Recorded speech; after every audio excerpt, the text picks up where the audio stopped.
Hey guys, Adrienne here from About Murals. So I just finished hanging this custom wallpaper mural on set at Cityline for celebrity designer Jackie Glass, and I thought I would teach you how the sizes work for wallpaper murals versus traditional wallpaper. It's slightly different, so let me walk you through how that all works. All right, so I sometimes get calls from customers asking me how many rolls of wallpaper they need to order when they're shopping for a wallpaper mural on my website.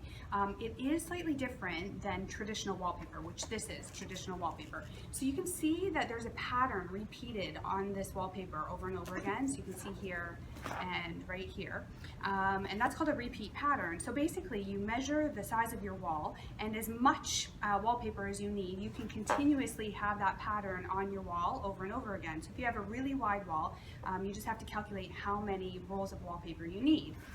A wallpaper mural is calculated a little bit differently, so let me show you how. All right, so the seams are still drying a little bit on this wallpaper, so they're still visible, which makes it really easy for you to see that there's no repeat pattern in a wallpaper mural. So you see a kettle there and some bottles there. You're not going to see it over and over again because it's made from, well, this particular one is made from a photograph.